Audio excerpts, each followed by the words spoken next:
Boa noite a todos e a todas. Estamos aqui presentes e em nome da Jetro International, eu quero dar as boas-vindas para mais uma palestra. A Jetro International é uma organização com sede na União Europeia que tem como principal missão desenvolver líderes de alta relevância a responder aos desafios impostos dentro desse novo conceito de mundo e, com isso, consolidar uma nova postura ética e comportamental capaz de aprimorar as políticas públicas em prol do ser humano, através da ação da diplomacia humanitária e de políticas governamentais de formação e compliance. Talvez alguém possa perguntar por que União Europeia. A maioria das organizações que tem a missão e a principal vocação a trabalhar com o ser humano, elas têm sua sede na União Europeia, porque aqui já existem leis consolidadas que dá garantia de que a instituição é uma instituição séria e que cumpre a legislação da União Europeia, que são legislações rígidas que tratam sobre temas específicos, principalmente dos temas humanitários. Então, por isso, a Jetro International optou por uma sede na União Europeia. Hoje nós temos a palestra com o senhor Gilvandro Oliveira Filho. O senhor Gilvandro é diplomata civil humanitário pela Jetro International. Ele é gestor institucional. Ele tem relações públicas pela Faculdade Republicana, é radialista e consultor empresarial. Ele falará hoje sobre sobrevivência em tempo de Covid-19. E ele fará uso da palavra e, ao final, nós abriremos para perguntas e respostas, como é de praxe fazermos neste espaço. Ele terá o tempo de 40 minutos para expor o seu conteúdo e logo após nós entraremos com o espaço para perguntas e respostas. As perguntas serão inscritas através do aplicativo do Zoom. Levantar a mão. Se você está no seu computador, você clica em participantes e logo embaixo virá levantar a mão ou, se estiver em inglês, raise hand. Você clica e você se inscreve para fazer perguntas. Se você estiver no seu celular, embaixo aparece 3 pontinhos escrito mais. Você clica lá e vai aparecer para você levantar a mão. Você clica em levantar a mão e se inscreve para fazer perguntas. Mas tudo isso ao final da exposição do palestrante. A todos, o meu boa noite e as boas-vindas ao nosso palestrante, a quem eu passo a palavra neste instante. Primeiramente, eu agradeço as apresentações. Estou na cidade do estado do Rio de Janeiro. Em outros tempos, a gente começaria a falar de cidade maravilhosa, Cristo Redentor, Copacabana, Leblon, o aterro do Flamengo e o que traz o Rio de Janeiro. Estou nesse momento aqui falando da Ilha do Governador, aqui na base do Hospital Geral da FAB, onde aqui saem os médicos, onde também tem um atendimento e a hospitalização de pessoas que estão também com a Covid. Aqui atrás, a gente observa esse local aqui, onde as pessoas estão internadas, em estado mais críticos. Hoje, eu não digo não uma palestra, mas um bate-papo de sobrevivência e como sobreviver. E a real situação e o que a gente pode melhorar de números levantados nesses últimos tempos, pouco conhecido da mídia, mas conhecido, mas pouco divulgado. O Brasil hoje passa por um problema muito sério, num agravante problema, mas isso já estava sendo um alerta há muito tempo. São os 9 maiores problemas da saúde pública no Brasil, por se tratar não só pela essa pandemia, mas provavelmente todos aqui devem ter ouvido sobre caos que define como está a saúde pública no Brasil. Se você for comparar, hoje nós temos problemas com exames que demoram em filas de espera gigantescas, médicos que estão em escalas, mas que não aparecem no dia do plantão. Quantas vezes a gente ouviu denúncias em programas de utilidade pública, médicos que estavam em suas atividades, mas que não apareciam. Eu relato nesse início dessa forma para que a gente possa reciclar algumas coisas, para que a gente consiga enxergar esse momento.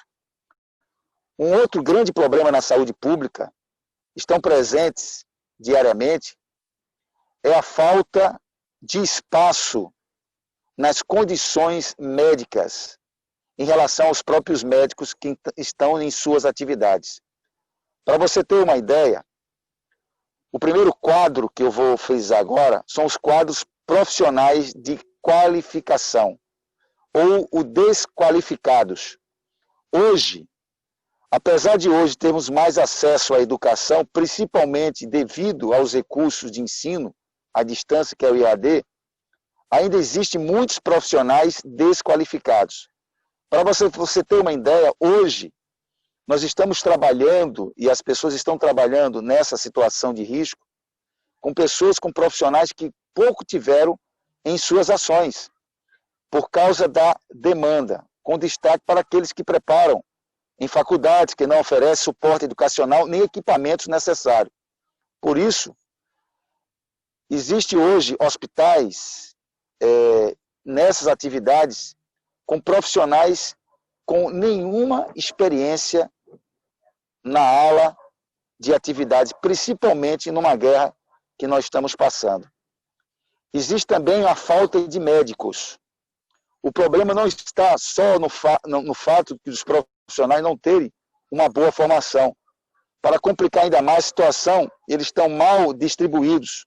Para você ter uma ideia, pelo Brasil, em muitas cidades, especialmente no interior, faltam médicos de várias especialidades, principalmente agora. Nós temos um dado do Conselho Federal de Medicina, o CFM, e o Instituto Brasileiro de Geografia e Estatística, que é o IBGE, existe um médico para cada 470 habitantes. Um médico para cada 470 habitantes. Essa é a nossa realidade hoje. Porém, nas regiões norte e nordeste, a quantidade é muito menor. Chega a um médico para cada 953,3 pessoas. São 749,6 brasileiros, respectivamente. É muito pouco para uma calamidade que nós estamos passando. Segundo a Organização Mundial de Saúde, a OMS, se vocês quiserem que eu pause ou volte com os números, é só falar, tá? Para vocês anotarem aí. Aproximadamente 17 médicos para cada 10 mil habitantes no Brasil. Enquanto na Europa, esse número chega a 33. Isso mostra o quanto o nosso país está despreparado frente às nações. Não é só de agora, não. Já é de muito tempo. Então, esses atendimentos em relação à população, exclusivamente ao SUS, não é só de agora. Os números só aumentam. Só que a pandemia, ela mostra hoje a nossa necessidade na real. Eu vou passar para a terceira opção, o longo tempo de espera, que é uma das coisas que, não só agora, que a gente chega no momento de escolher, que pode acontecer isso de quem fica e quem vai. É muito triste isso. Uma pesquisa realizada pelo Sistema de Indicadores de Percepções Sociais, o CIPS, mostrou que 39,8% dos entrevistados resolveram contratar um plano de saúde para se livrar do longo período de espera do Sistema Único de Saúde, o SUS. Vou por desperdício de tempo. Os hospitais acabam gastando muito tempo sem necessidade. Há também uma grande falta de controle na distribuição de profissionais por paciente. Assim, é preciso determinar muito bem o horário de serviço a ser aplicado por cada profissional para prestar atendimento. Isso otimiza todo o processo, ajuda a reduzir filas. Mesmo a gente estando nessa pandemia, existe uma dificuldade também em outros atendimentos que já existia. Então, hoje o país, o Brasil, ele está no colapso. Quinto, falta de leitos, aonde se concentra hoje em relação ao Covid, muitos hospitais alternativos que foram construídos em locais como estádio de futebol, área externa para eventos, para poder suprir aquilo que eu te falei para vocês lá em cima, só para refletir. Ao chegar em um hospital público, muitos indivíduos se deparam com todos os leitos ocupados, como última opção, nesta apenas a possibilidade de receber alguma forma de atendimento em uma marca nos corredores. Esses leitos, que hoje são colocados em tese, eles são substituídos em dias comuns, antes mesmo da Covid, para aquele velho corredor. Então, muitos leitos que as televisões mostraram, o pessoal de comunicação mostrou, ele continua nos corredores. Esse colapso continua. Só para vocês terem uma ideia, em 2017, o Conselho Federal de Medicina e a Pesquisa pelo Datafolha declarou que o aumento de números de leitos é a terceira necessidade mais citada pelos entrevistados entre os problemas de saúde pública, que precisam ser resolvidos pelo governo já há muito tempo. Um exemplo muito claro dessas condições, a quantidade de leitos para recém-nascidos, também no SUS. Nesse momento, para você ter uma ideia, há uma linha que está totalmente esticada, que ela pode romper em outras atividades relacionadas ao problema de saúde. Falta com a má administração financeira, que vem agora. De acordo com o economista Paulo Federman, a administração do sistema público é uma tragédia. Já não há muitos recursos financeiros para prover. Tudo o que uma saúde de qualidade precisa é gestão pública. E há um desperdício muito grande. Para você ter ideia, o país, em 2017, renegou um valor de 42 bilhões para a saúde pública no país, que foi destinada para outras ações. Depois eu passo para vocês aqui esses números que estão computados, que estão sendo feitos e foram realizados porque achava que esse valor, na época, não era devido para exatamente comprar equipamentos.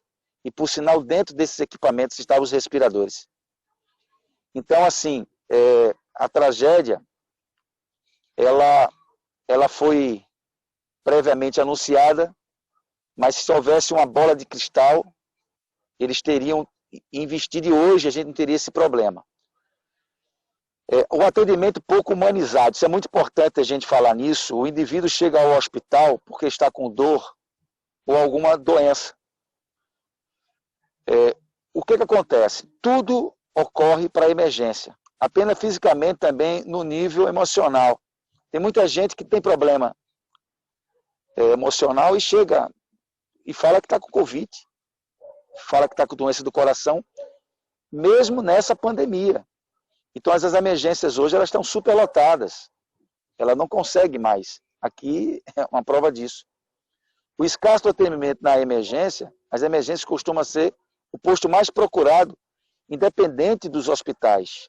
Independente se é SUS, ou é particular, ou é municipal, ou é hospital estadual, pela população. Então, ainda existe os atendimentos rápidos. Mesmo com a questão das pessoas ficarem em casa, os atendimentos eles são constantes, eles estão sendo feitos normalmente. Então o SUS, que é o Sistema Único de Saúde do nosso país, ele chegou ao colapso. ele não vai chegar ao colapso. Ele chegou ao colapso. Ele está em colapso. Então, agora nós chegamos ao alto número de mortes. Independente da Covid, já existia um número de mortes muito grande em relação à saúde pública do país. Quando a má administração da saúde pública no Brasil é somada com o quadro de profissionais desqualificados, com a falta de leitos, problema no atendimento emergencial, sem uma triagem específica, o resultado do crescimento de número de mortes, sobretudo, até por um infarto.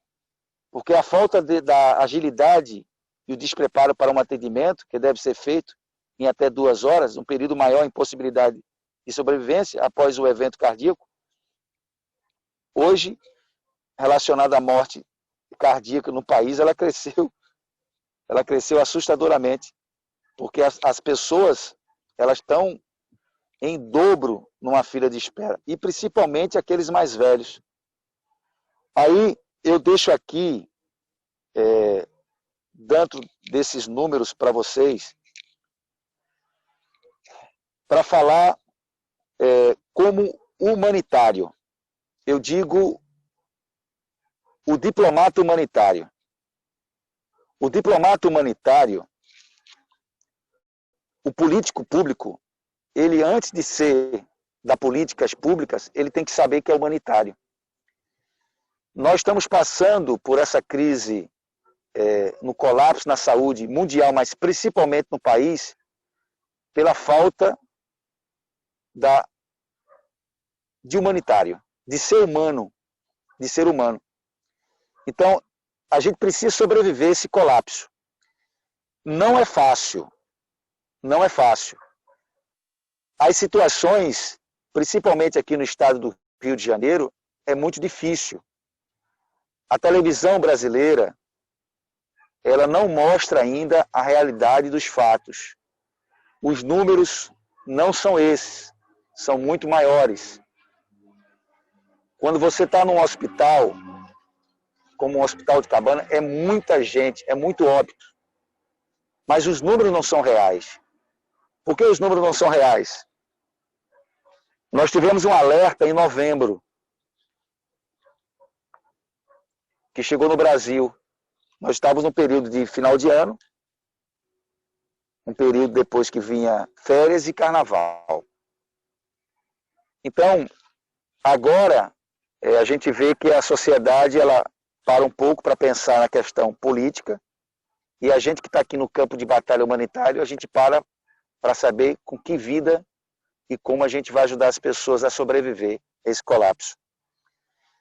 Eu, quando falei com o Renato sobre a questão da palestra, é para dizer para você que é brasileiro que se cuide, porque é muito remoto hoje, e isso falando com os profissionais aqui por perto. É muito remoto, porque você tem um vírus que ele passa muito tempo com as ações no ar, totalmente desconhecido. A mídia ela não está sendo convicta com clareza, porque para não se tornar um pânico maior.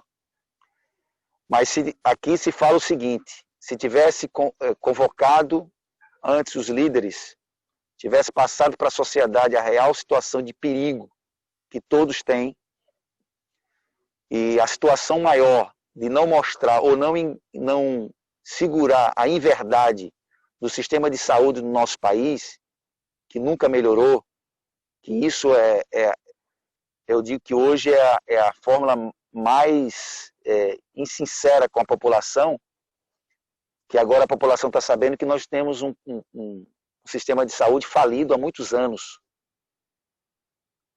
Muitos anos. E o despreparo também no sistema de saúde particular. Porque na hora que chegar no sistema de saúde particular, vocês vão ver o despreparo dos médicos. Tem muitos médicos bons, mas tem muitos médicos que estão nessa batalha sem preparo. Muitos enfermeiros bons, mas tem muitos enfermeiros sem preparo. Nós estamos lidando com um vírus desconhecido que até hoje, até agora, não se tem na clareza, eu estou aqui no campo de batalha, não tem a clareza da verdade. Não se fala para a mídia o que eu estou falando para vocês, meus irmãos aí diplomatas. Porque a realidade é totalmente diferente. Nós estamos numa guerra biológica. Essa que é a realidade. Não é um vírus qualquer. Muita gente vai morrer. Não é uma bactéria qualquer. Muita gente vai morrer. Não é uma gripe qualquer. Muita gente vai morrer. Não tem cura. Não tem cura. Não tem cura. Até agora não tem cura. Tudo é especulação. Ela é muito cruel. Além de ser cruel, ela é inesperada. Ela pode estar com você e você não ter nada. Não ter nenhum sintoma e você ser um vespeiro. Você ser um multiplicador do vírus. Ela pode chegar em você e, de repente, em 3, 4 dias você está no estado já final. E ela pode chegar em você e não ter reação nenhuma. A cura, até agora, em relação à cura, especificamente, não alarmando muito, ainda existe um estudo para as pessoas que ficaram curadas, porque não sabe quais os problemas que poderão ter no futuro. Não se sabe ainda nada, não se tem nada ainda como concreto. É tudo hoje, é uma incógnita. É uma incógnita. Agora, fica difícil a gente poder falar isso na mídia, porque é difícil para as pessoas entenderem, porque o colapso é maior, porque como se tornou, foi falar de uma forma diferente para que não chegasse na clareza mundial que os sistemas de saúde são falhos. Principalmente na Europa e na América, que eram vistos como exemplo, tiveram falhas. A volta pode ser gradual, mas é arriscado. Nós vamos ter que conviver com isso aí há muito tempo, por muitos e muito tempo, até vir realmente a cura. Porque a esperança de uma cura, só de Deus. Porque especificamente as informações que a gente tem, fidedignas, corretas, concretas, diretas, sem falsas esperanças, são muito remotas.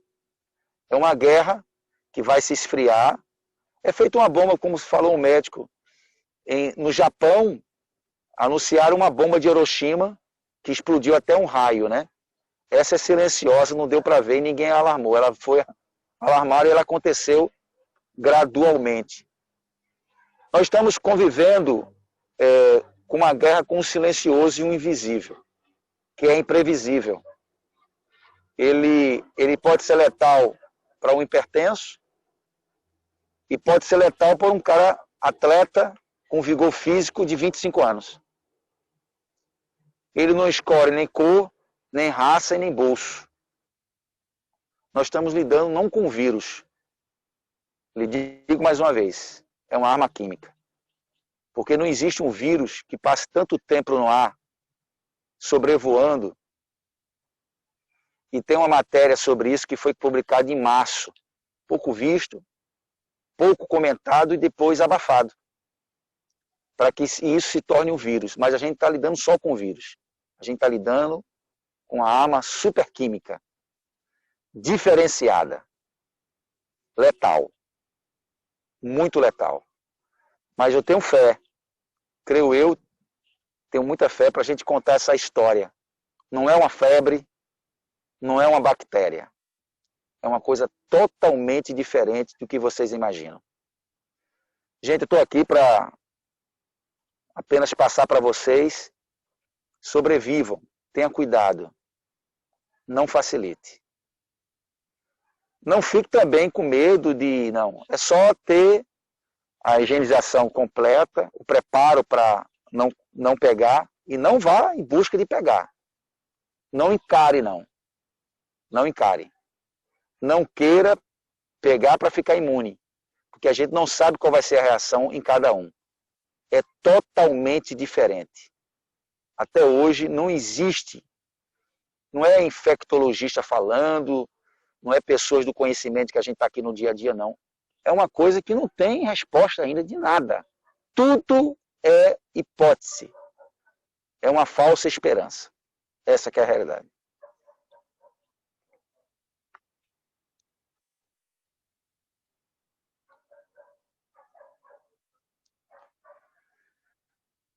Eu não sei se eu estou ouvindo. Tá mudo aqui.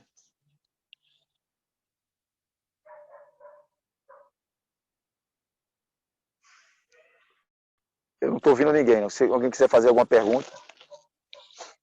Ok, nós já vamos entrar então para o momento de perguntas e respostas.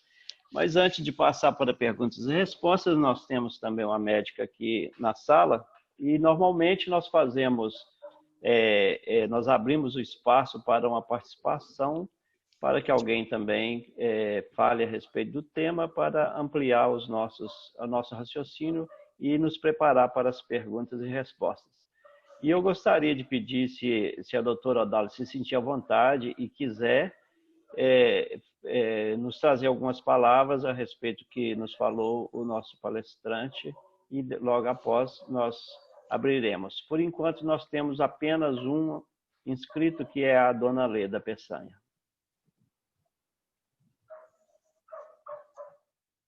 Doutora Odalis. Olá, tudo bem? Vocês estão me ouvindo? Estamos Alô? sim. Olá, tudo bem? Um prazer estar aqui com vocês. E desculpa não estar com câmera, que estou com roupa inapropriada. Peço desculpas, que eu acabei de tomar banho. Mas, enfim, o que eu acho, assim? Eu trabalho com medicina integrativa e medicina automolecular, que é uma medicina que ele foca muito nas cadeias bioquímicas e a gente tem um hábito de estudar muito. Então, nossos grupos de medicina integrativa, ortomolecular, a medicina quântica, enfim, nós temos estudado muito vírus, entendeu? Todos os artigos têm saído em chinês, a gente traduz no Google Tradutor, chinês, francês, espanhol. Então, as últimas, assim, no início do vírus, realmente eles incineravam os corpos, então a gente não entendia, não conhecia nada do porquê que as pessoas morriam. Depois já começaram a fazer as biópsias de todos os tecidos, rim, pulmão, fígado, músculo, e a gente começou a tentar entender, aí começaram outros estudos bioquímicos, e a gente tem desvendado muita coisa. O meu parecer hoje é que nós precisamos difundir a informação correta. Então, assim, hoje já temos muita informação, eu quero acalmar o coração de vocês, eu sei que o quadro é grave, eu estou convivendo, eu vou todo dia em UTI visitar paciente com Covid grave, eu tenho um monte de paciente ambulatorial que acompanho com Covid, alguns com anticoagulação em casa, corticoides, outros internados, enfim. Eu tenho trabalhado muito com esse tipo de paciente nesses últimos tempos. Não por escolha, mas sim por necessidade, porque realmente eu não queria muito me envolver, eu tenho recusado qualquer tipo de trabalho do sistema público, porque eu tenho uma mãe idosa, crianças pequenas, também não quero levar o vírus para casa, mas lamentavelmente foi necessário e eu tenho me exposto ao vírus todos os dias em alta quantidade. Mas o que eu posso dizer? Eu estou percebendo que o que a gente está descobrindo do vírus realmente está indo por um bom caminho, com bons resultados de tratamento e perspectiva. Então, assim, eu queria acalmar o coração de vocês, porque está se descobrindo muita coisa em vários idiomas, e quando você engloba, estão falando do mesmo assunto, então há uma perspectiva boa de tratamento com bons resultados. Então, assim, hoje eu estou bem tranquila, agora a nossa preocupação é em difundir essa informação. Como tudo é muito recente, e nem todo mundo tem a paciência de ficar à noite se estudando, né? Realmente a gente precisa difundir. Então, eu tenho focado nisso, né? Como parte da Jeto também, em difundir as informações que a gente tem, em fazer lives, enfim, discutir o vírus com amigos, colegas. Eu pego informações de protocolos estrangeiros, eu encaminho para todo mundo, porque eu entendo que se for aplicado de maneira em prontidão, quando o paciente está entrando no quadro grave, o resultado é fenomenal. Ou assim, não vai evoluir para óbito. O problema é que se a gente não descobrir quem está o paciente de risco, e a gente atrasar com a entrada de tratamento, realmente é um desastre. Um pouco tarde, poucos dias, é muito rápido a evolução. Então, a gente fala que tem 3 fases de sintomatologia do vírus. A fase 1 são sintomas leves de infecção respiratória superior. E a fase 2, que seriam sintomas de inflamação importante, oxidação e um aumento de coagulação intravascular disseminada no corpo todo. A partir desse momento, que começa na fase 2, nem todo mundo, graças a Deus, vai para a fase 2, são algumas pessoas. Aí o porquê, a gente pode bater um papo de 1 hora. Por que que alguns vão e outros não? Nós temos várias coisas muito marcantes, até estudos genéticos já, de alguns marcadores, enfim, a gente pode discutir o porquê. Mas quem entrar, graças a Deus, não é a maioria, na fase 2, se for entrar com anticoagulantes, como Clexane subcutâneo, imediatamente corticoides, o resultado é muito bom. Então, eu sei que a hidroxicloroquina é uma enorme discussão, mas no final das contas dá certo, porque ele é imunomodulador. Então, assim, o que eu posso falar para vocês hoje é que para manter a calma, que está se falando muito nas mídias, estamos tentando acalmar, assim, é preocupante, não estou dizendo que a gente não tem que se preocupar, é assustador. Eu tenho amigos que trabalham no SUS, estão entubando no chão, é desesperador, tem um aparelho, tem 3 doentes, você tem que escolher quem que vai viver.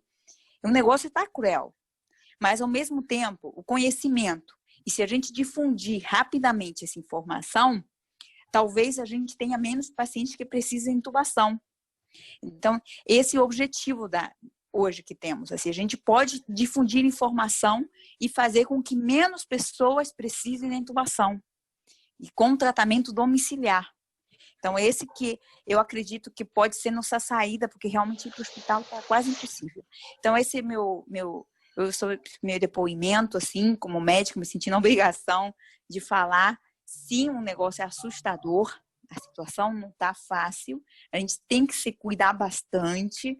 Então, tudo que entrar na tua casa tem que passar com álcool, olhe o sapato, passe desinfetante, lave suas mãos, mesmo que você já tenha tido a doença. Eu falo para os meus pacientes, você já teve, mas você precisa se cuidar como se não tivesse tido. Por quê? Porque você transmite a doença. Então, mesmo que você não fique doente, você encosta numa coisa e leva a doença para outra pessoa que talvez vai morrer com a doença. Então, o cuidado deve permanecer, o isolamento deve permanecer por mais um tempo, até toda a informação ser difundida de maneira adequada, até todos os serviços começarem a funcionar melhor. Realmente a saúde está em colapso, não somente aqui no Brasil, em vários países, né? Eu vejo assim, eu tenho família no estrangeiro, em vários outros países, e o que eu tenho visto que a quarentena, por exemplo, na Bolívia, no Peru, eles são totalmente radicais. Quem estiver na rua, sem um motivo muito justificado, ele é preso. E aqui não, né? Todo mundo sai quando quer, né? Tá todo mundo andando na rua. A gente não entende por que tanta gente está na rua. Mas essas situações são marcantes, né? Então, assim, o que eu tenho a dizer para se acalmar os seus corações, que eu acredito que prontamente esse quadro dramático deve melhorar. E sim, eu também concordo plenamente com que a gente está vivendo a Terceira Guerra Mundial. Isso aqui é uma guerra mundial, guerra biológica. Mas, graças a Deus, aos pouquinhos estamos descobrindo ferramentas para tentar tratar essas pessoas. Muito obrigada por tudo que você tem compartilhado com a gente. O cenário é assustador. Eu brinco e eu falo com os meus familiares, enfim, que eu prefiro não passar certos dados para as pessoas para não entrar em um pavor. Mas, ao mesmo tempo, a falta de medo faz com que a pessoa seja irresponsável. Muito obrigada. É verdade. Parabéns, doutora. Obrigado, doutora Dales. Eu passo as considerações do senhor Gilvandro. Parabéns à doutora. Ela falou com palavras técnicas na medicina, que eu não tenho. O que eu quis passar para você, como getriano, como diplomata humanitário, como também aqui estou aqui acompanhando todos os andamentos, porque aqui é a base principal, onde saem os jatos da aeronáutica, os Hércules da aeronáutica, para as atividades em vários lugares aqui do Brasil. E é constante. São coisas que a mídia não mostra. Infelizmente, a mídia não mostra. E só dando uma colocação na doutora, especificando o que eu falei, o que ela também frisou na área da medicina, especificamente, se essa informação, doutora, se fosse passada, tanto tecnicamente, fosse passada de uma forma antecipada e justa, eu acho que a gente já teria tido menos baixas, diminuindo muito a questão dos hospitais, porque está num colapso, e eles não teriam perdido tempo de mostrar, de segurar não digo uma farsa, um problema da saúde pública no país, que acabou também detectando que também lá fora não está essas coisas todas, mas está melhor do que a gente. Essa catástrofe, né? Então, eu digo que todos que sobreviverem essa catástrofe vai ficar na história, porque igual a essa eu nunca vi, porque também não tive na Segunda Guerra Mundial, como a doutora foi muito feliz na sua colocação, também complementou aquilo que a gente está conversando, que é uma terceira guerra mundial, não tenha dúvida. Eu queria só deixar um relato seguinte, que numa guerra, o futebol para a guerra. Numa guerra biológica, o futebol foi parado. Os esportes foram parados. A Fórmula 1, o basquete mundial, todo tipo de modalidade. Retomou essa semana aí em 2 países, se eu não me engano foi na Alemanha ou em outro país, que parece que foi na Ásia, algum outro país aí. Mas é inacreditável. O coração do homem planeja o seu caminho, mas o Senhor determina os passos. Espero que a partir de agora a nossa população brasileira e mundial possa escolher melhor os seus diplomatas humanitários, que eles têm esse elo de gente que ajuda a gente, povo que ajuda povo.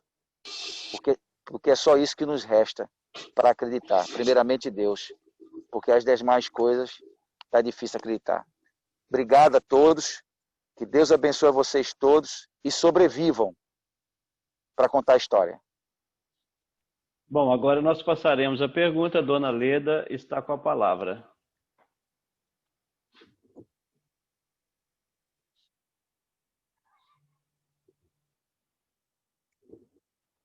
Levantou a mão de novo.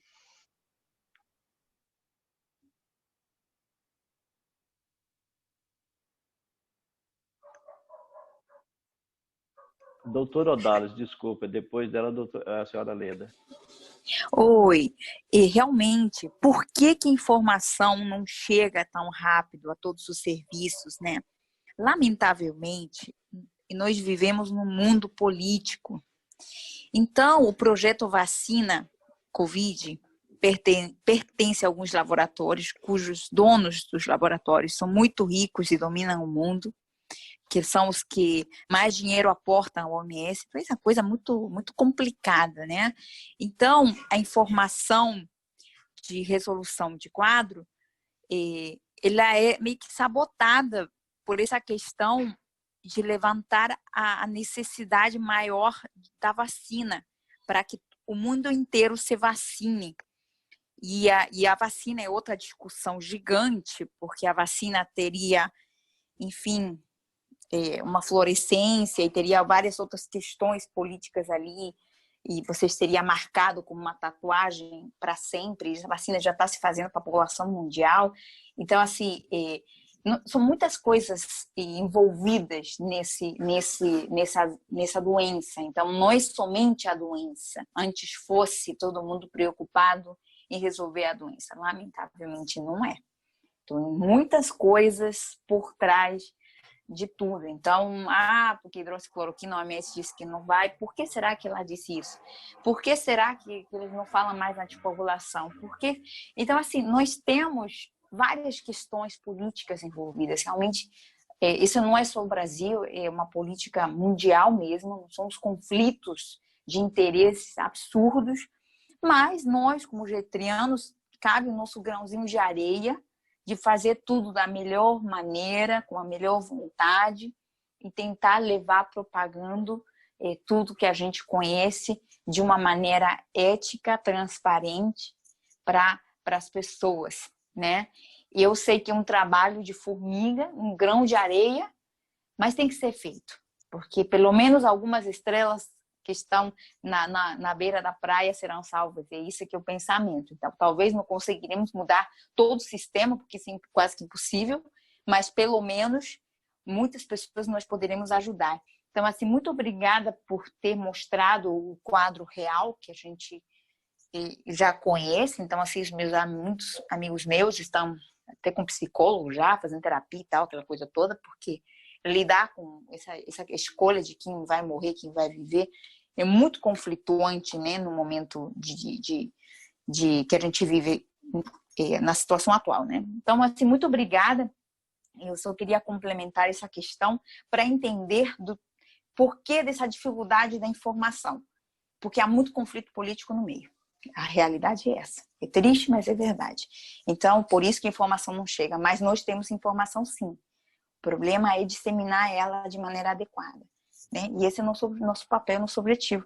Eu gostaria muito de um dia a gente conversar mais, você que está envolvido com essa área, a gente pode até marcar alguma coisa para a gente trocar mais ideias. Eu adoraria poder divulgar mais o que a gente está aprendendo, estudando em relação ao coronavírus, tá? E a minha sugestão é não se vacine. Se a vacina sair, não se vacine. Ok, muito obrigado, doutor Odalis. Só pedindo licença à dona Leda, antes de passar a palavra para ela, eu queria aproveitar o mote aí do que a doutora Odalis falou e do que o senhor Gilvandro falou também, para lembrar aos senhores que neste momento de grande necessidade de trabalho humanitário, as nossas chancelas da Jetro International, elas vão propiciar uma fluidez maior para que você possa trabalhar na sociedade. A Jetro não está incentivando você a entrar em áreas contaminadas, sem tomar as precauções, não está incentivando a você ser um afoito e tomar o problema para si, como se você fosse... por ser um diplomata civil humanitário, você conseguisse dar cabo da situação.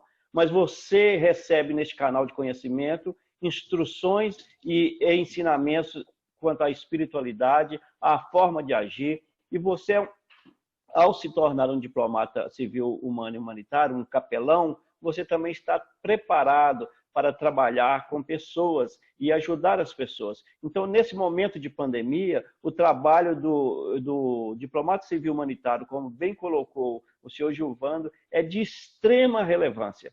É de extrema relevância. E é nossa responsabilidade, enquanto capelães, estar presentes junto às pessoas que precisam do nosso apoio para que nós possamos ajudar as pessoas a sobreviverem a essa pandemia. Então, eu conclamo a você a prestar o seu serviço de capelão e conclamo a você, que ainda não é um diplomata civil humano e humanitário, que venha se juntar a nós para que mais pessoas sejam alcançadas. Agora, eu gostaria de passar a palavra à dona Leda.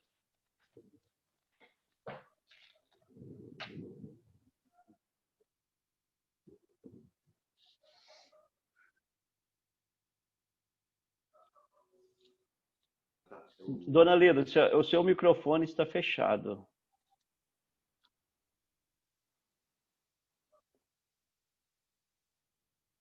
Não, não estou ouvindo. A senhora tem que abrir... Ou é no celular ou no computador dela? Está no celular ou no computador? Se for no computador, faz assim.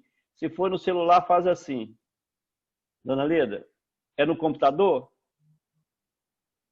A senhora está no computador? Não, isso aí assim não funciona. Só tem que clicar lá na tela, no microfone lá na tela.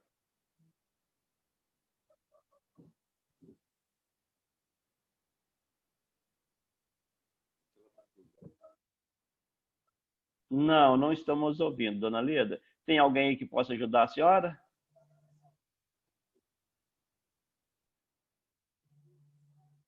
João, se puder me escrever depois. Se puder me escrever depois. Mário? Isso. Enquanto a dona Leda resolve lá, nós vamos ouvir o senhor Mário Alberto. Boa noite a todos os getrianos. Um prazer estar aqui com vocês. Gilvandro, um abraço. Não sei se você está lembrado da gente. Do apóstolo Mário aqui de São Paulo, da Zona Norte. Conheço. Deus apóstolo, um abraço. Tudo bem? Deus abençoe. Seu Tudo filho? bem, tá tudo bem. Tá. Isaacão. Isaac tá grande, 2 anos e 6 meses. Você está em São Paulo? Está em São Paulo. Está em São Paulo? Vamos marcar para a gente se ver aí. Vamos. Eu tenho 3 colocações que eu queria fazer. Eu ouvi a fala do Gilvandro quase inteira e da doutora também. A gente tem um trabalho aqui em São Paulo em 3 hospitais. No Hospital Cachoeirinha, no Hospital do Mandaqui e também estamos atendendo um pessoal das Hospitais Clínicas. E eu queria, de alguma forma, dizer o seguinte. Cientificamente, eu tenho uma dúvida, né? Se a cloroquina era um remédio usado em farmácia sem receita, por que eles criam tanto caso para entregar para um médico receitar esse trem? Essa é uma dúvida que eu tenho que me preocupa bastante, sendo que tem outros remédios, inclusive de outros nomes, que são com o mesmo efeito. E aí a doutora poderia, talvez, esclarecer para a gente como capelão para saber, até na hora de aconselhar uma família que chega para a gente e pergunta, eu autorizo ou não autorizo?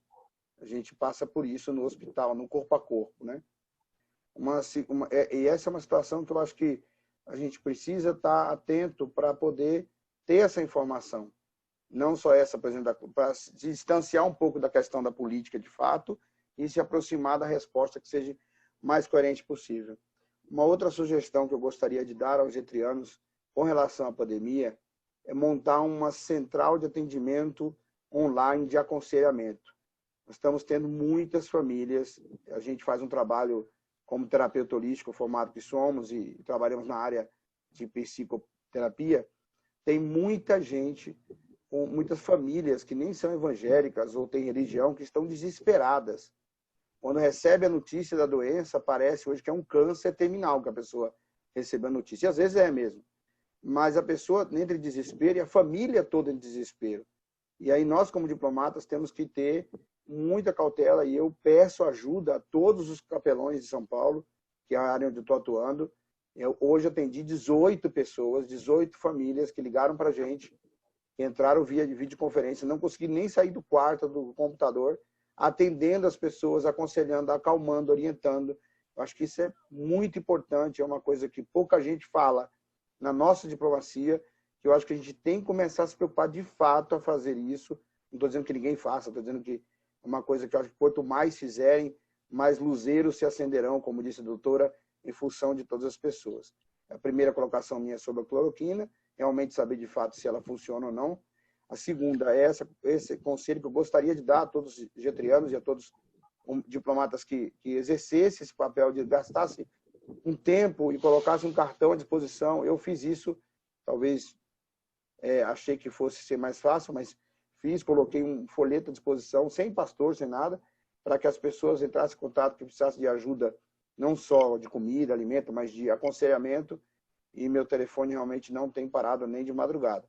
E uma terceira coisa que eu gostaria de saber, ou gostaria de compartilhar, ou de ouvir opiniões também dentro dessa linha que vocês estão falando, é que o seguinte, é real esse fato de que a enfermidade chamada Covid-19, ela vai subsistir depois desse período de isolamento, e aí nós vamos ter que aprender a conviver com casos de quantidade menores, é por isso que vamos controlar, porque eu tenho inúmeros relatos, não é um nem dois, são vários, de pessoas que não tinham nada e foram internadas com uma dor de cabeça, com diarreia, ou às vezes com uma coisa completamente diferente, mas na hora vira Covid, é um negócio que está assustando a gente. Eu já procurei um embaixador aqui de São Paulo, um desembargador, eu fiz um pedido para ele, como diplomata, que ele desse para a gente um parecer jurídico de como agir nesse momento, para não ficar na frente das câmeras, fazendo barulho e tal, mas como agir, porque as pessoas ficam desesperadas. E, às vezes, realmente, elas não têm Covid, elas não estão com aquele problema.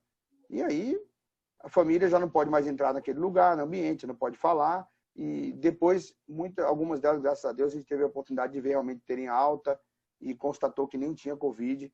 Quem tem dinheiro vai no particular, paga hoje 220 a 340, 450 reais e faz o exame. Mas quem não tem, o cara acaba sendo internado no público, que é o caso que eu estou falando. Eu atendi algumas famílias também daquele hospital de senhoras que faleceram ali em Santo Amaro e na Paulista, que me indicaram para atender algumas pessoas. Então, e eu não cobro para fazer isso, tá? Esse trabalho a gente faz gratuitamente. Então, eu gostaria de saber dessas 3 coisas que eu coloquei, o que os senhores têm de opinião, se acham que está no caminho certo, se poderia se multiplicar, se tem alguma lei que poderia nos favorecer no sentido de dar uma orientação melhor sobre a cloroquina, a questão do aconselhamento e a intervenção com relação a isso, a família não ter um quadro de Covid confirmado. Alguns estão fazendo, tem gente que está ficando doente, que tem condição, faz exame do Covid numa clínica particular, espera o resultado passando mal, e depois que pega o resultado na mão, que vai para o hospital. Depois que ela vai no hospital, porque aí ela vai ter certeza que ela tem ou não a Covid antes de entrar no hospital público, que às vezes demora muito, não tem nem exame no sistema público. Era isso que eu queria compartilhar e parabenizar o Gilvando por falar sobre esse assunto, a Jetra por disponibilizar para a gente e também o que a doutora falou aí, que teria que ter mais tempo científico para a gente conversar sobre isso. Mário, apóstolo, em relação à parte de medicina, eu queria deixar para a doutora. Eu também venho acompanhando aí as ações do governo do estado, que eu, antes de vir para o Rio, eu tenho um dia que eu estou ali no Palácio dos Bandeirantes, com a questão do governo, que tem que acompanhar. E isso aí que você falou é relato e outros relatos que acontecem, que chegam nas informações que a gente observa. A questão é que a família tem que escolher. O tratamento ficou para livre escolha. São Paulo está aberto para isso. Não só a prefeitura, como o governo do estado e todos os municípios, eles estão mais coerentes para isso. Agora, uma coisa que vem se cobrando, e eu acho que tem que se ter esse investimento, é o teste rápido. De uma forma mais rápida, para que não aconteça o que está acontecendo em relação ao seu comentário com diversas pessoas, porque a pessoa tem medo. Recentemente, uma pessoa fugiu do hospital, se eu não me engano, é a cidade, porque ficou temeroso, porque estava no isolamento. Então, tem algumas coisas que tem que ser revistas, porque nem todo mundo tem um preparo psicológico. Eu relatei no início da minha conversa, tem gente morrendo de infarto, antes mesmo de começar o tratamento. Porque é tanta pressão psicológica em relação a esse acontecimento. Você imagina a pessoa estar com um vírus desse, letal, e saber que se vai se isolar, não tem uma pessoa do lado para dar aquela força. Que, né, constantemente a gente tem isso, fora a UTI. Então, isso cai tudo, a pessoa cai tudo. Então, eu acho que tem que ser revisto. Uma coisa que eu quero deixar aqui também, aproveitando sua colocação, que a gente não percebe que muitas pessoas que são aptas a estar nessa ação, que, na verdade, fora os nossos getrianos, a gente como diplomata, outras pessoas que a gente ajudou a chegar, que sumiram, que estão com medo. E o que a gente vê hoje é gente ajudando gente. Pessoas falam, mas na rua é o Paulo, é o João, é o Zezinho, é o apóstolo Mário, né? É o Fernando, é o Danilo. Você não vê outras pessoas que não sejam essa. Na verdade, a conta a gente está pagando e a gente está se resolvendo entre a gente mesmo. Entendeu? Eu acho que é o seguinte, que a doutora se pronuncie aí em relação a essa colocação, porque você precisa estar baseado, porque na verdade você é pastor, apóstolo, doutor, numa hora dessa, todo mundo faz 2 em 1, 3 até 4. Eu sei o que está acontecendo por aqui. Só contar um relato rápido que aconteceu para você comigo, no Hospital das Clínicas. Eu fui levar uma família e quando eu cheguei na porta do hospital, uma diretora de escola pública, e ela passou mal em casa, a filha me ligou, eu fui levar no hospital, meu carro virou ambulância, né? E quando desceu na porta do hospital, descemos com ela, entrou no hospital, veio uma outra pessoa de dentro do hospital correndo, que queria ir embora, não queria ficar internada. E a pessoa estava muito apavorada, devia ter uns 45, 50 anos, uma moça. E aí eu parei, os guardas, os seguranças do hospital, eu parei ela assim, sem querer tocar nela. ela disse, você também quer me segurar aqui? Você não gosta de mim, ninguém aqui gosta de mim, ninguém tem coragem de me dar nenhum abraço, ninguém fala comigo. Naquele momento, eu não pensei duas vezes. Abracei aquela senhora, ela começou a chorar. Depois que eu vim pensar, tomei um banho de álcool, joguei a roupa fora, fiz tudo que você pode imaginar. E descobri que ela era uma pessoa de alto nível social, que foi levada ali às pressas, porque morava próximo. E ela estava saindo, dizendo para os médicos, vou me matar, então eu não quero tratamento, vou me matar.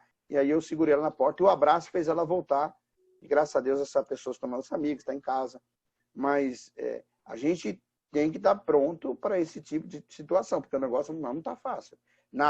Quem vai para o fronte, não está encontrando facilidade. Mas eu queria que a doutora faça um pouco sobre a cloroquina, porque as pessoas perguntam para a gente no hospital, ô meu amigo, o que eu faço e tal. Muitos deles a gente nem fica falando que é pastor, para não criar problema religioso, mas as pessoas perguntam, eu devo tomar cloroquina ou não? E aí eu falo, ouço o médico, vejo tudo que ele pode dizer, ver o seu quadro clínico, mas eu estou estudando muito sobre isso, já li um livro ontem quase todo sobre esse negócio de bula, porque eu queria entender se um negócio está no mercado há 40 anos, 80 anos, sem receita médica, sem nada. Eu gostaria que o senhor concluísse para a gente continuar. Pode ir, João. Ok, obrigado, agradeço. Antes da doutora continuar, depois, dona Leda, fica tranquilo que eu vou te passar a palavra, tá? Antes da doutora continuar... Queria que a doutora me respondesse também. Eu quero aqui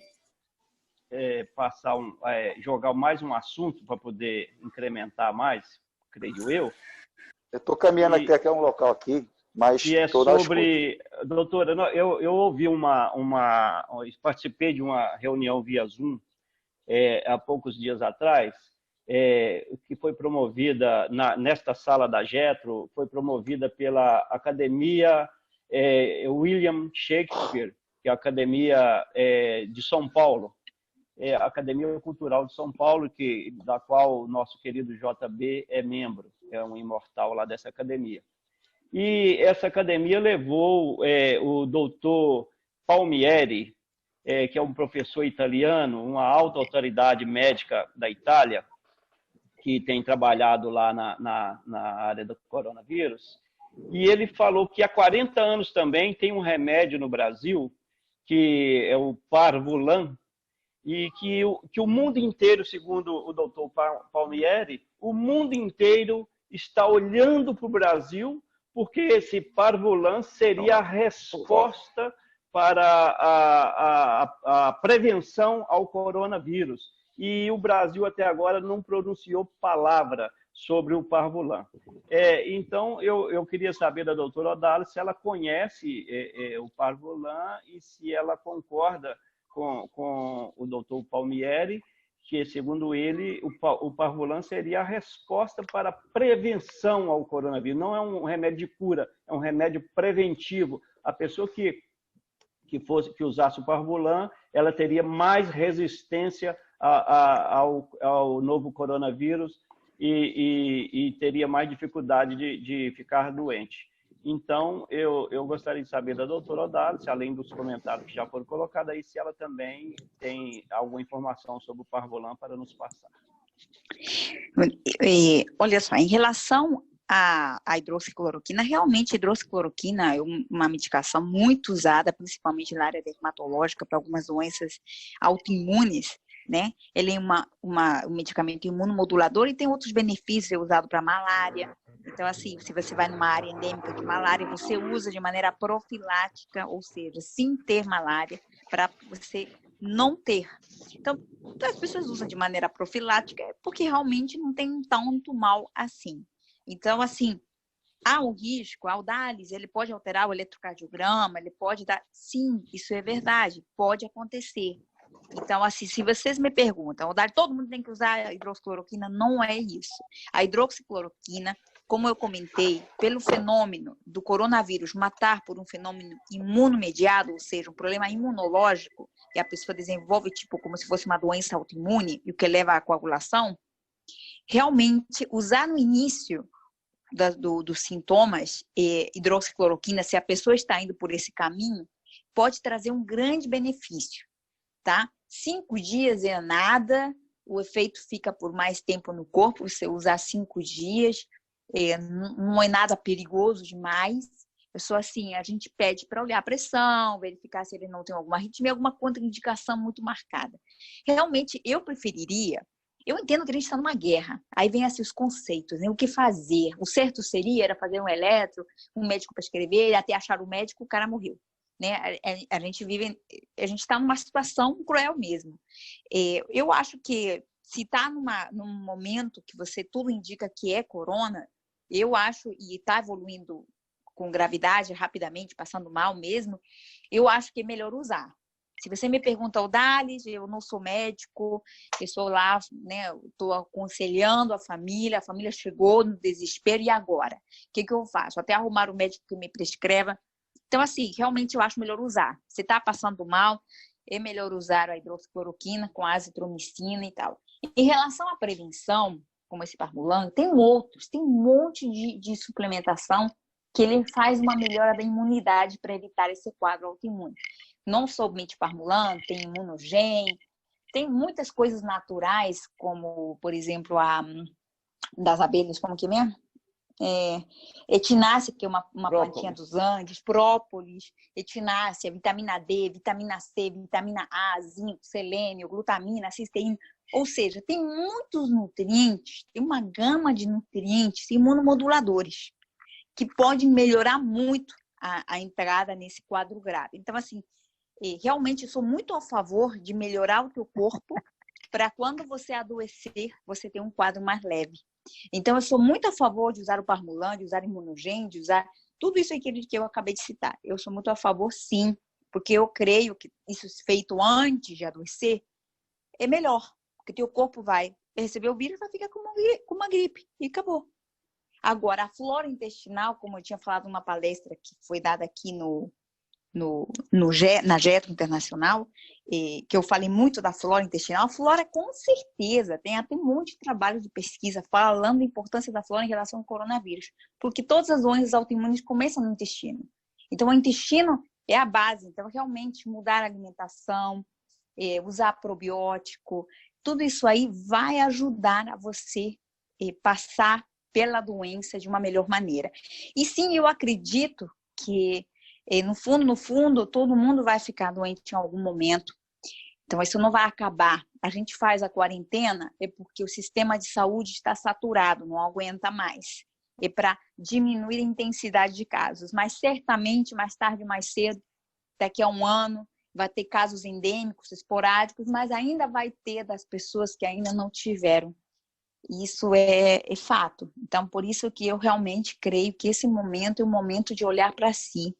Primeiro, eu tentei explicar também naquela palestra da Jetro a importância do pensamento, como que o pensamento destrói teu intestino, destrói tua imunidade, muda os teus hormônios e te faz levar a doença. E a estresse mata mais rápido que qualquer doença. Então, assim, é difícil hoje a gente tentar cuidar do corpo sem estresse, ouvindo tanta notícia ruim, né? Muita notícia péssima. Então, eu animo a todos vocês a fazerem meditação, aprender a dominar essa ansiedade. É difícil, não vou dizer que é fácil, é difícil, mas a gente tem que viver com tranquilidade e fazer o que a gente pode fazer. O que todo mundo hoje pode fazer? Começar a melhorar a alimentação, tirar a farinha de trigo, tirar o leite, começar a tomar mais suplementação, vitaminas, probióticos, fazer exercício. É isso que a gente pode fazer hoje. Dar uma mudada no estilo de vida para a gente, se a gente em algum momento vai ficar doente, tomara que seja bem tarde, e a gente possa responder melhor. E se você tiver que optar, se você está no meio na linha de frente, e realmente tem uma suspeita forte, mesmo não confirmada, eu acredito que talvez seja melhor fazer, porque a probabilidade de não fazer e a pessoa evoluir para coisa grave é maior. Então, é melhor fazer hidroxicloroquina, azitromicina e tal. Eu não sei como que está em São Paulo, mas aqui os meus pacientes que eu precisei usar hidroxicloroquina hoje, realmente estão vendendo com receita. Está onde? Eu estou no Rio de Janeiro. Então, aqui os pacientes estão precisando da receita. Então, não sei como que está em São Paulo, como que está em outros estados, mas aqui precisa da receita para compra. E está toda uma burocracia. E São Paulo realmente também, não está doutora. fácil. São Paulo também só compra na farmácia com receita e só pode utilizar em qualquer médico, particular ou não, se o médico consultar e a família autorizar. Sim, é assim mesmo. Então, mas é uma opção. Não sei se pessoas que não são médicos vão conseguir instruir, mas eu creio realmente que, pelo fato de ser um medicamento imunomodulador, e ele está há tanto tempo no mercado, mais de 80 anos, ele é usado tanto tempo no mundo, tem pessoas que utilizam com lúpus, usam 5 anos direto, 5 dias. Realmente eu não vejo grande conflito nisso. Eu tenho usado sim. Ok, doutor Odalis, muito obrigado.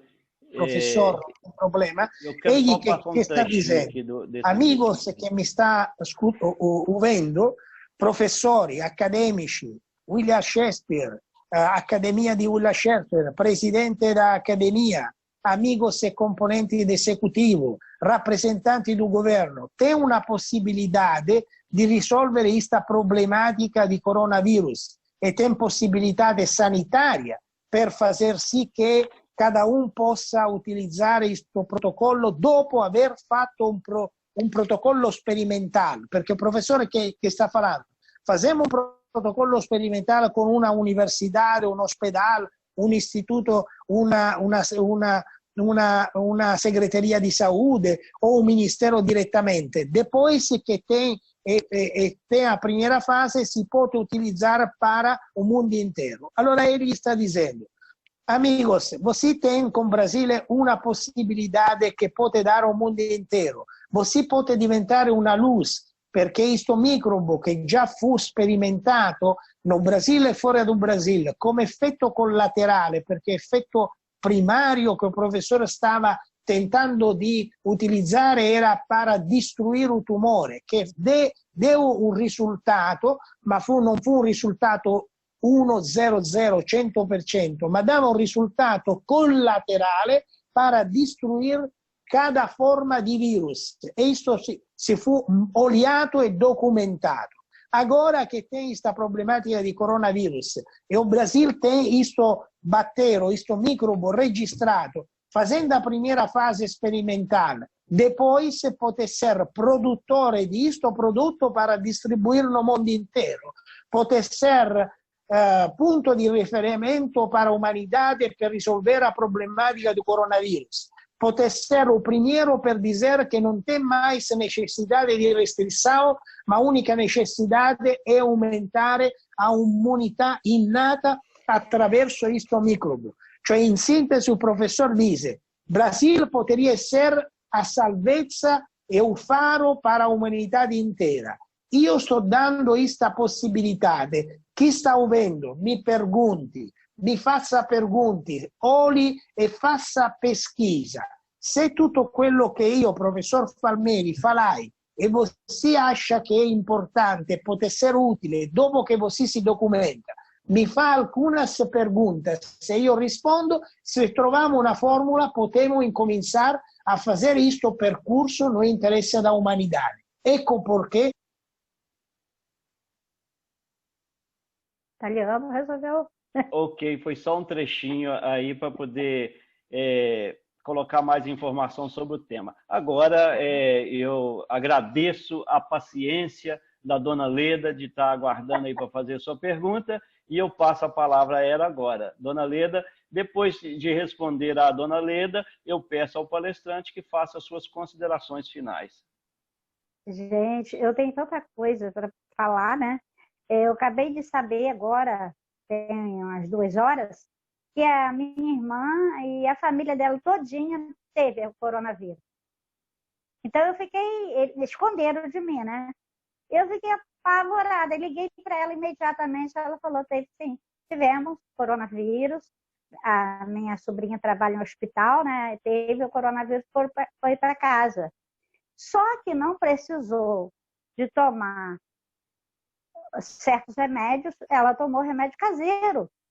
Ela minha irmã fez chá, fez um monte de coisa lá, e foi tomando, a menina foi ingerindo e ficou boa, já voltou a trabalhar. E os médicos e sanitarista, todo mundo acompanhando, ligando toda hora e tudo. Ela mora em São Gonçalo. Eu só descobri por isso, porque veio a estatística de São Gonçalo. E está uma pandemia, lá é o lugar que tem mais pessoas contaminadas. Então, todo mundo da família teve. E não teve nenhuma situação grave, entendeu?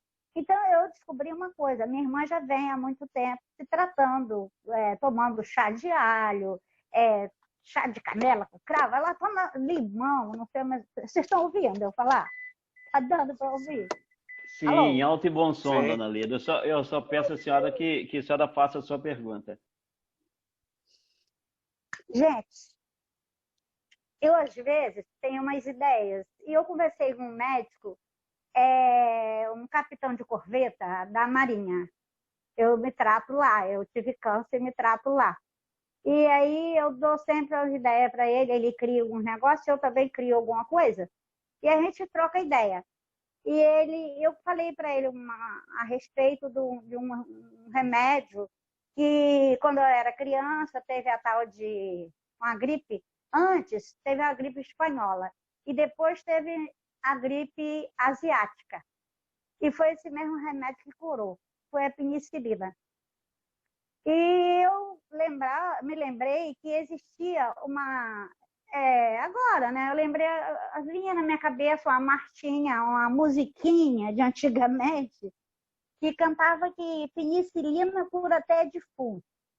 E aí eu lembrei disso e comecei a querer cantar essa música toda hora. Aí gente, isso aí vai matar o coronavírus. E aí eu fiquei desesperada ligando para a Fiocruz, e ligava para um lugar, ligava para outro e tal, e consegui falar com esse doutor, né, que ele é meu médico até, inclusive, e ele falou, Leda, realmente, o coronavírus morre com esse remédio, mas é uma burocracia para liberar, né, a Anvisa tem que liberar, etc, tal. Mas é verdade. E aí, o que acontece? Ele falou mais uma coisa comigo. Eu moro aqui perto da praia, eu moro em Cabo Frio, pertinho da praia. A água de A sua Samanta também. pergunta, por favor, dona Leda. A senhora tem essa alguma pergunta para coronavírus. fazer para o palestrante, dona Leda? Tenho. Então, por favor, Eu faça a acho, pergunta. eu pergunto, se esse coronavírus é tão perigoso, por que ele morre com água e sabão, lavar as mãos? Isso aí mata o coronavírus, que é tão perigoso. Um vírus tão agressivo que morre com água e sabão. Na minha porta eu boto água sanitária no tapete e eu deixo o calçado lá fora e às vezes eu cimento a calçada. Se eu sair, né? Porque eu estou dentro de casa, se eu não fosse uma pessoa que acredita em Deus, que busca ouvir palestras de palestrante tipo Augusto Cury e etc. Algumas coisas que me faça ir para dentro do meu cérebro e começar a pensar em coisas boas e não deixar a minha mente A senhora pode ser concluir, por destruída favor, dona com Leda? Eu peço a senhora para concluir, por Nossa, favor. é isso que eu queria saber. Porque eu acho que eu quero saber se esse problema desse coronavírus é tão perigoso assim, mas ou é mais perigoso o que eles estão fazendo com o povo. Tá ok. O Muito pior obrigado, dona Leda. seria o que... Obrigada. Fala Ô, demais. dona Leda, é o seguinte, vamos tentar explicar, isso é muito importante que todo mundo entenda. O coronavírus, o vírus em si, ele não é uma coisa, um monstro mortal que não morre com nada. Ele morre com lavar a mão, passar um álcool. Ele é muito sensível, ele morre muito fácil. E o problema é a pessoa. Na maioria das pessoas, quase 80% das pessoas que vão contrair o coronavírus, ele vai passar com muito pouco sintoma, desconforto, uma tossezinha, talvez um pico febril um dia, uma diarreia outro dia, um mal-estar e acabou. 80% das pessoas não vai ter nada, somente uma gripe mais forte ou às vezes nada. Tem um paciente que trabalha numa obra enorme aqui no Rio, fizeram uma testagem para todos os funcionários, um monte, mais de 500 funcionários, 70% Covid positivo. 70% das pessoas que estavam trabalhando na obra eram Covid positivo. Pergunta, quantos tinham sintomas? Quase nenhum. Então, o que a gente percebe que nem todo mundo realmente vai ter sintoma, tá? Então, isso tem que ficar claro. Isso vai depender de quê? Do estado de imunologia prévia. Então, essa bactéria que ele estava comentando, o médico italiano, é uma bactéria gram-positiva, uma das tantas que pode ajudar a melhorar a flora intestinal. Então, realmente tem um benefício, sim, assim como temos outros probióticos de outras coisas que melhoram a imunidade inata. Então, vitaminas, nutrientes, porque um monte de gente desnutrida e tal. Então, em relação à Dona Leda, é isso, Dona Leda. Então, nem todo mundo vai adoecer e a penicilina não mata o coronavírus. Então, o que mata não é a presença do vírus, senão a maneira como o meu sistema de defesa reage frente ao vírus. O vírus, então, uma vez que a pessoa contrai, se o sistema de defesa sair errado, 20% da população vai fazer isso, o que vai desencadear já não é mais pelo vírus, e sim pela tua defesa. O teu corpo errado, a tua resposta errada do teu organismo, os teus soldadinhos de defesa que estão errados, são eles que te matam. Não é o vírus. Então, o vírus é um vírus muito sensível, que morre muito rápido. E em algumas pessoas, esse vírus pode desencadear esse problema imunológico que acorda um monte de soldadinho que vem te destruir. E esses soldadinhos te destroem e te matam. Então, não é que o vírus seja muito agressivo. Então, hoje nós não nos preocupamos tanto em como matar o vírus.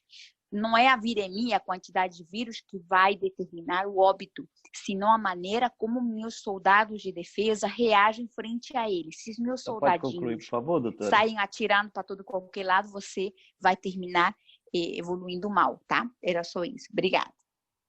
Nós agradecemos a sua sábia participação. Eu gostaria de passar ao senhor Gilvando Oliveira Filho para que ele fizesse as suas considerações finais e que ele possa fazer as suas considerações finais para darmos continuidade. Seu vídeo está desligado, senhor Gilvando. Está desligado? Deixa eu só ligar aqui. Deixa eu ligar aqui. Tá ouvindo a voz? Sim, o som tá bom. O som tá bom, né? Eu vou deixar aqui uma mensagem antes, aí eu entro. Talvez seja um problema de sinal aí para o senhor, né? Exato. Uma vida sem olhar as necessidades do próximo é uma vida vazia, movidos pelo autorismo e pela vontade de fazer. Eu quero agradecer aqui a vocês todos pelo tema, também a participação de todos.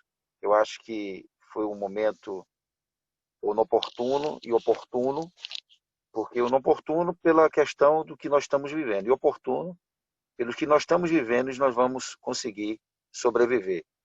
Sobreviver, eu acho que hoje é a maior necessidade de todos, para que fique na história. Tenham cuidado, porque a gente está lidando com algo invisível que a gente não sabe até agora o que é. Obrigado a vocês todos, getrianos, que Deus abençoe o nosso Brasil e que a gente tenha líderes humanitários para poder resolver os problemas de gente. Gente ajuda gente, povo ajuda povo. Está mais do que comprovado agora. Nós agradecemos e eu, na qualidade de diretor-geral da Getro International, agradeço ao getriano, diplomata civil, humano e humanitário, senhor Gilvando Oliveira Filho, por ter aberto essa discussão nesse espaço de conhecimento. Essa discussão que trouxe aqui uma riqueza de informações que normalmente as palestras elas vão desenvolvendo e informações vão sendo agregadas e o ganho é muito grande. Muito obrigado, senhor Gilvan, por ter tido a ousadia de encarar esse tema, de abrir essa discussão aqui para todos nós nesse canal de conhecimento. Está aqui a frase do Peter Drucker, que diz que não podemos prever o futuro, mas nós podemos criá-lo. E é função do diplomata civil, humano e humanitário ajudar a criar um futuro melhor para nós e para as sociedades e para as futuras gerações, eu quero dizer. E eu não posso deixar de dizer que esse canal de conhecimento continua com palestra com temas muito relevantes. Amanhã, por exemplo, nós teremos às 20 horas do Brasil uma palestra capitaneada pelo Sebastian Sou, que falará sobre educação financeira e planejamento habitacional. É um assunto muitíssimo interessante em tempo de complexidade, como é isso que nós estamos vivendo, para que nós possamos nos organizar. Além de sobreviver, senhor Gilvan, nós temos que sobrevivermos de forma organizada. Então, essa palestra é muitíssimo importante.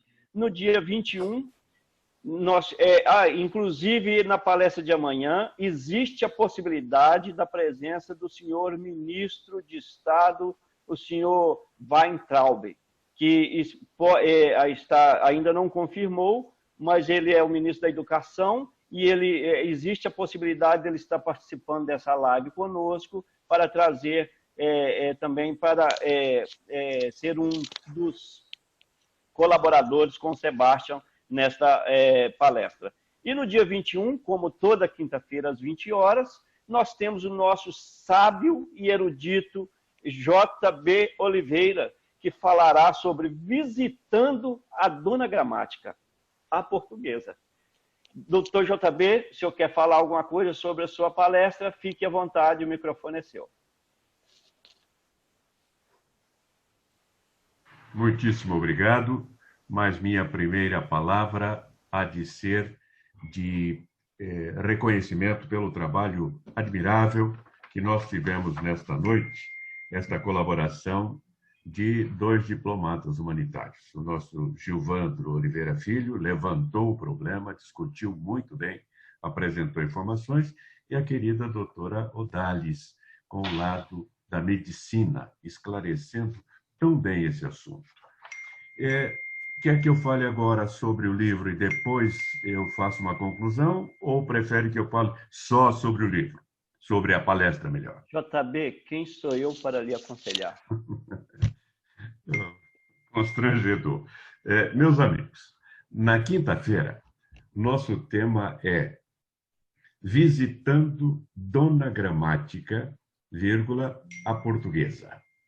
Vamos falar sobre a gramática da nossa língua extraordinária, maravilhosa, belíssima, tão rica em flexões e em vocábulos, e alguns cuidados que nós devemos ter para mantê-la como é rica e nobre. Então, quinta-feira, depois de amanhã, às 20 horas, a nossa palestra Visitando Dona Gramática, a portuguesa.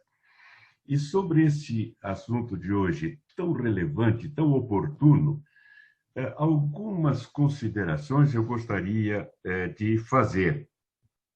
A primeira delas é sobre esta atuação de humanistas que se apresentaram aqui, não apenas o Gilvandro e a doutora Odalis, mas outros nossos companheiros que falaram também desse trabalho que desenvolvem.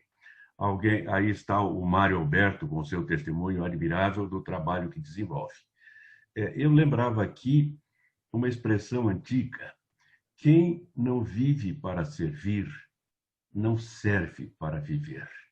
E num momento como esse que vivemos, em que tantas pessoas precisam de uma ajuda, esta ajuda do Mário Alberto àquela senhora foi apenas um abraço, mas salvou-lhe a vida.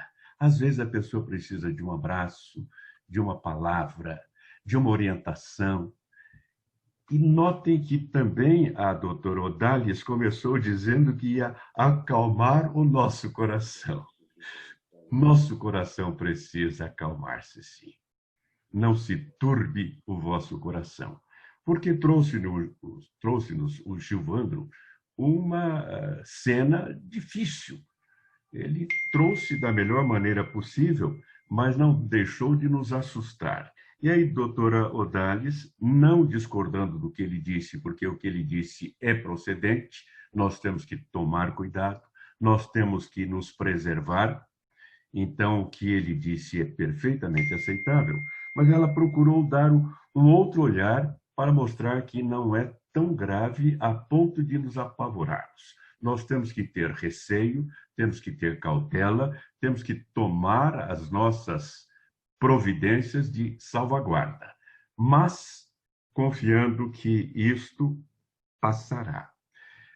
Depois de amanhã, na quinta-feira, de manhã vai haver uma palestra, eu vou depois passar para o João Arlindo o link, em que vai falar o Dr. Ives Gandra da Silva Martins, um dos maiores juristas que temos no Brasil e no mundo. Ele é muito respeitado.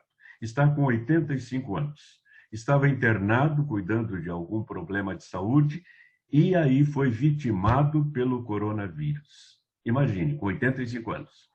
Ele se restabeleceu, está plenamente saudável, ele e a filha, e vai nos falar na quinta-feira. O tema que ele vai desenvolver é o advogado, a sociedade e a economia no pós-pandemia. Então, eu vou passar depois, o querido João Arlindo, para que ele possa divulgar, e os que tiverem interesse, será na quinta-feira, às 11 horas da manhã. Aí está, um outro amigo, Marcos Tuli, aqui de São Paulo, também contraiu coronavírus, ficou em casa, medicou-se e eliminou o problema. Então, é um problema enfrentável e é um problema que nós podemos resolver, que nós podemos vencer. É importante que tenhamos essa certeza. Nós podemos vencer. Se vocês tiverem interesse, poderão pesquisar pela internet o que disse uma médica do Hospital Albert Einstein. Ela se chama Nise, N-I-S-E, Nise Yamaguchi. E ela fala a respeito do tratamento que pode ser feito com a hidrocloroquina e a azitromina e os efeitos que são perfeitamente aceitáveis. Até porque é um tratamento por 5 dias, não traz nenhuma consequência mais séria que tenham a temer. O portal da transparência dos cartórios do Brasil... Doutor JB, repete, por favor, o nome da médica. Pois não. É Nise, N-I-S-E. Nise Yamaguchi, com Y, Yamaguchi. Okay. Se procurar, vão encontrar o que ela falou. Quero ler uma coisa aqui. Como? Farei a lição de casa. Quero ler isso aqui para vocês, por gentileza. Este medicamento pode causar distúrbios cardíacos, síndrome de Coni, pode causar choque anafilático, que pode se tornar graves com risco à vida, em alguns casos fatais. Distúrbios do sangue e sistema linfático, anemia aplástica, leucopenia, etc. Distúrbios vasculares, distúrbios renais e urinários, distúrbios gastrointestinais, distúrbios de pele, síndrome de Stevens-Johnson. Se você acha que acabou de ler a bula da hidroxicloroquina, se enganou. Essa bula resumida é da Novalgina. Sabe? Aquela que você toma para qualquer dor de cabeça ou febrinha. O que eu quero mostrar? O risco está inerente à vida. O grande risco que nós corremos é de estar vivos. Aqueles que já morreram não passam por esse risco. Qualquer coisa pode nos matar, porque não precisamos sofrer um acidente, nem ser vitimados por um tiro, por uma facada. Se o filamentozinho se desligar, nós morremos. Estamos nas mãos de Deus, somos como ovelhas entregues ao matadouro. E o que nós temos que ter? Nossa cautela, porque Deus não faz aquilo que o homem tem que fazer, mas a confiança em Deus. Leiam o Salmo 91. 1000 cairão ao teu lado e 10.000 à tua direita, mas tu não serás atingido. Porque a seus anjos dará ordens a teu respeito. Olha, a preocupação de Deus conosco. Ele nos ama tanto que coloca anjos ao nosso redor. Anjos espirituais e anjos físicos. Os médicos, os enfermeiros são anjos de Deus que Ele coloca para nos livrar de todos os males. Tenhamos esta fé, mas façamos a nossa parte. Eu quero ir um pouquinho além, se me permitem. O portal da transparência dos cartórios brasileiros, também podem procurar, portal da transparência dos cartórios brasileiros, diz que 166.657 óbitos ocorreram entre 1º de março e 3 de maio de 2020. 166.657. E 188.640 no mesmo período em 2019. Então, nesse mesmo período, que é crítico para nós, em 2019, houve 22 mil mortes a mais. Nós nos abalamos porque não estamos acostumados a receber esse repertório, essa informação. Mas a cada instante estão morrendo pessoas. A cada instante. Num país com 210 milhões de habitantes, 166 mil é uma gota d'água. Nós temos que ter a visão clara daquilo que está acontecendo para que não nos apavoremos, mas que temamos. O temor é muito bom e é necessário. Concluindo, há uma expressão que diz, eu acho que é até de Nelson Rodrigues, que o brasileiro só é solidário na desgraça. Nessa época de Covid-19, quantas demonstrações de solidariedade nós temos visto? Quantas pessoas ajudando pessoas, e isso não se via antes. Talvez Deus esteja querendo nos dar um toquezinho para dizer, humanizem-se um pouco mais.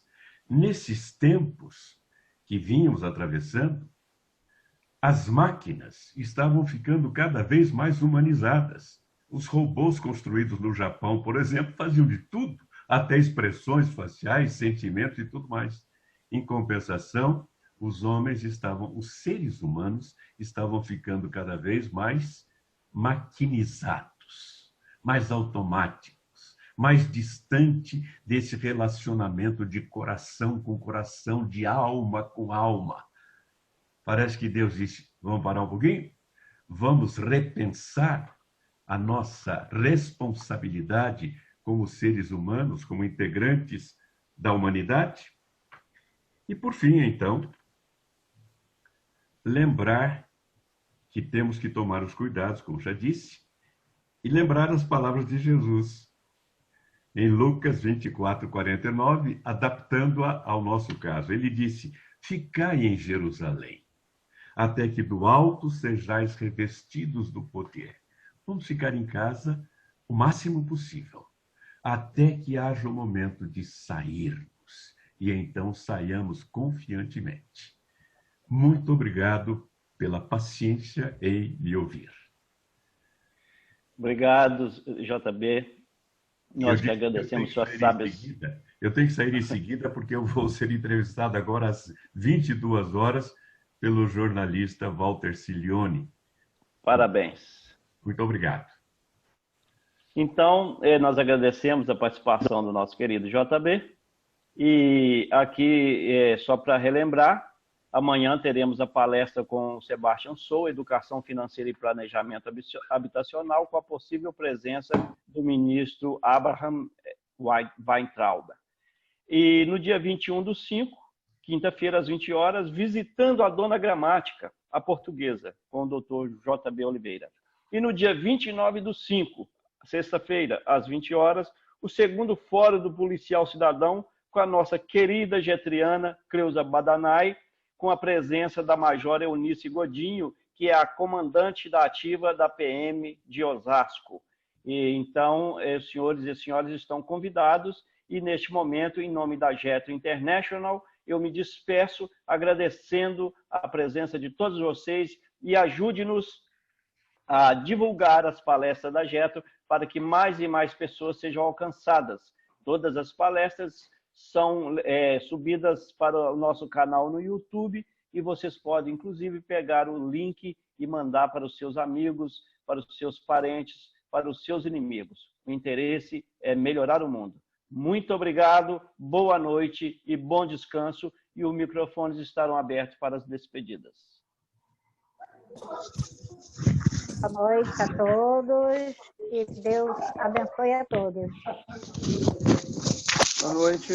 Obrigado pela oportunidade de fazer perguntas e de falar. Que Deus abençoe a todos os etrianos. E como disse o nosso querido JB, confiar em Deus é a única coisa que realmente É a nos única coisa. É verdade. Sem Deus não somos nada. Valeu, muito obrigado, boa noite, até a próxima, se Deus quiser. Fiquem em casa. Ai, meu Deus, eu não aguento ouvir isso mais. Fique em casa. Eu não aguento. Muito obrigado a todos. Fiquem em casa, dona Lida. Cada vez mais que eu entro nas palestras, parece que eu tenho um aumento de entendimento, né? Vai crescendo cada vez mais. E, João, eu estou no processo final, só aguardando agora chegar o meu material em casa para comemorar essa vitória aí da chancela em casa. Que ótimo, Arlen. Parabéns. Parabéns. Não despentei meu cabelo, não. Obrigada a todos pelos conhecimentos transmitidos. Obrigada e fiquem em casa. Ai, não. Obrigado, não dona Marta. Muito obrigado a todos por esta oportunidade, por ter absorvido a informação que foi partilhada. Deus nos abençoe a todos. Obrigado, senhor José Calente. Amém. Obrigada. Com a licença de todos, nós vamos encerrar a sala. Tenha todos um bom descanso. Boa noite. Amém. Boa entrevista, JB. Obrigado. Boa noite. Boa noite, JB. Boa noite. Boa noite. Obrigado, boa noite, Cleusa. Boa noite. Boa noite. Boa noite. Queridos irmãos e amigos. Eu preciso de um abraço. Sinta